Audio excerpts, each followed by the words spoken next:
Y está con nosotros el doctor Juan Camilo Jaramillo Bustamante, pediatra, intensivista y miembro de la Sociedad de Pediatría de la Regional Antioquia.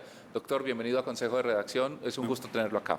Muy buenos días, Luis, muchas gracias por la invitación. Doctor, ¿qué es lo que está pasando? ¿Por qué nos tenemos que preocupar por esta falta de camas para atender a los menores en el departamento?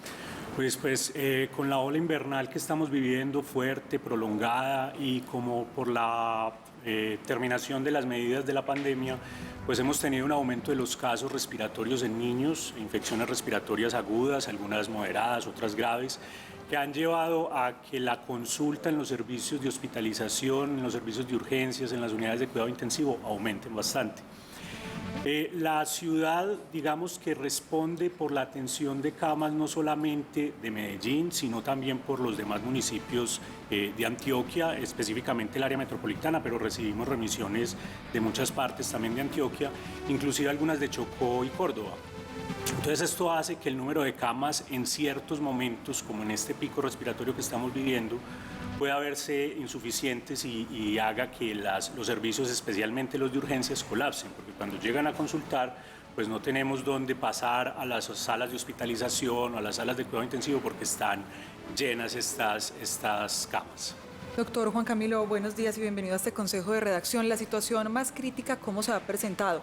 ¿Principalmente en Medellín o en qué municipios de Antioquia está ocurriendo que tal vez tengan que incluso devolver los niños o qué hacen con ellos en una condición difícil para poderles brindar la atención?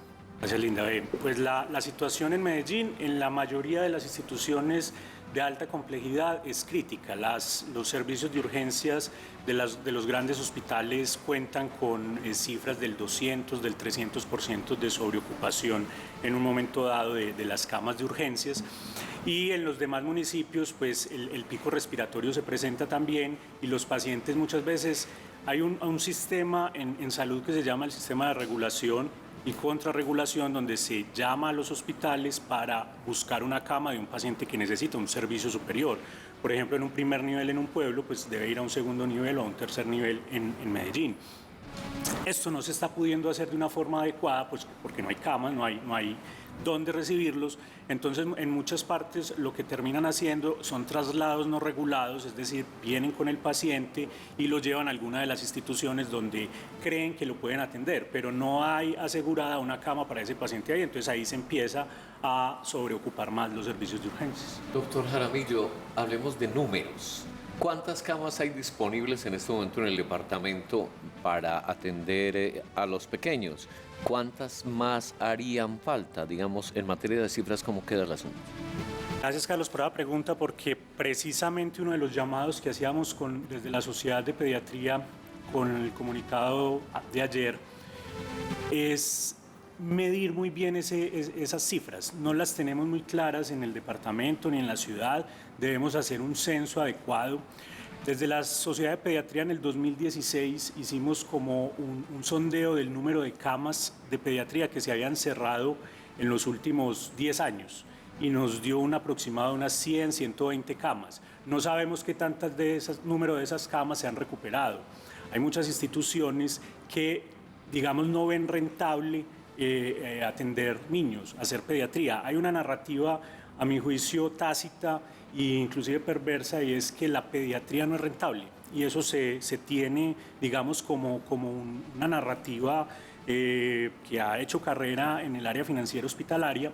Entonces eso hace que las instituciones que quieran hacer pediatría o que hacen pediatría lo hacen muchas veces con un sentimiento de vocación, inclusive de caridad, y termina sintiéndose que la pediatría está subsidiada por otros servicios que presta esa institución un poco más rentables o más rentables. Entonces la pregunta que siempre hacemos desde la sociedad y que venimos reiterando hace muchos años es ¿por qué no incluir en esa ecuación la rentabilidad social? Atender niños tiene una alta rentabilidad social porque es un paciente que vamos a recuperar, volverá a su vida normal y podemos devolverlo a la sociedad por otros muchos años más productivos. Además que sería la rentabilidad más importante, por supuesto. Finalmente la rentabilidad más importante. Entonces esa narrativa tácita que yo les menciono hace que en muchas instituciones, principalmente de carácter privado, pues no vean atractivo hacer esto, y el llamado que estamos haciendo, no solamente autoridades locales y regionales, sino también nacionales, es que hay que buscar salidas, y muchos colegas han planteado desde diferentes aspectos que se puede hacer, un subsidio a la demanda, garantizar una tarifa plena y constante en pediatría para que, digamos, la hagamos rentable, sin que esa sea finalmente la mejor opción, pero hagamos rentable, hagamos atractiva la pediatría para que se pueda hacer más camas de cuidados para estos pacientes. Doctor Juan Camilo, ante esta situación de la saturación del servicio, de la falta de camas, ¿qué deben hacer los padres? Es comprensible que un papá sienta que su hijo tose y salga con él para un servicio de urgencias. ¿Es correcto que hagan esto o cuáles son las indicaciones para un padre de familia con esta situación? Mire, Luis, el primer llamado que yo haría a la comunidad es que nos tengan mucha paciencia y que entiendan que estamos en un momento de la ciudad con un colapso claro en el número de camas, que la atención tiene ciertos retrasos, pero que estamos haciendo y poniendo todo nuestro empeño, estoy seguro que en todas las instituciones, para atender de la mejor manera. La infección respiratoria tiene unos cursos, empieza leve como una gripa normal, y lo que más debe alertar a los padres no es solamente que tenga tos o que tenga congestión nasal, sino mirar los signos de peligro, claros signos de peligro. ¿Cuáles son?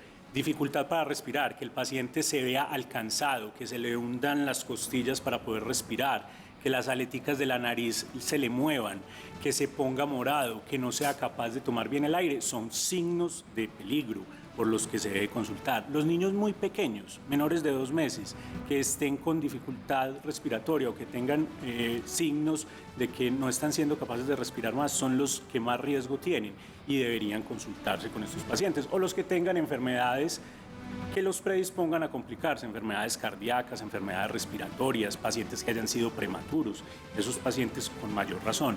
Pero sobre todo cuidarse mucho en estas épocas.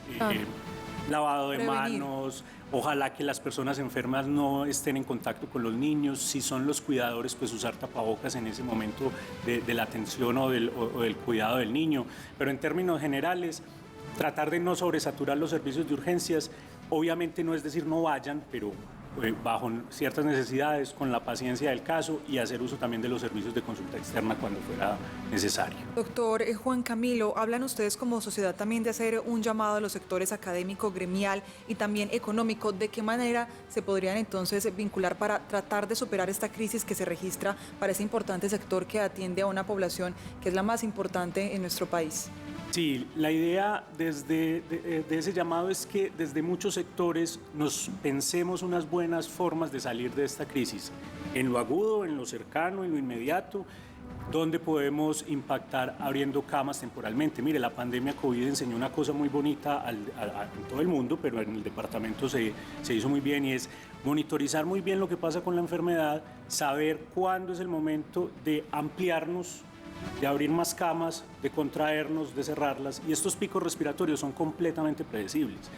De abril, mayo, junio y octubre, noviembre siempre tenemos unos picos de lluvias que se acompañan de picos respiratorios, entonces ahí es donde el sector académico, el sector financiero, los hospitales y la gobernación y la alcaldía de Medellín, desde sus secretarías de salud, pueden implementar como un plan de mitigación para crecer en algunas camas, en algunos espacios y poder atender bien estos pacientes. Doctor Jaramillo, ¿quiénes son responsables?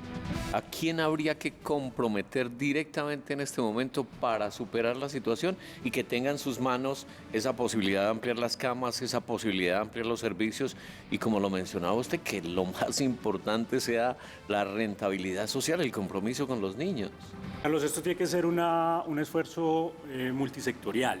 Sin lugar a dudas, las secretarías de salud, en cabeza pues, o en representación de la gobernación y de la alcaldía, tienen una importante participación ahí para dirigir bien el crecimiento, en qué puntos poder crecer, pero sin lugar a dudas las instituciones prestadoras de salud también, porque una IPS privada no puede crecer si no tiene los recursos o los insumos necesarios para eso.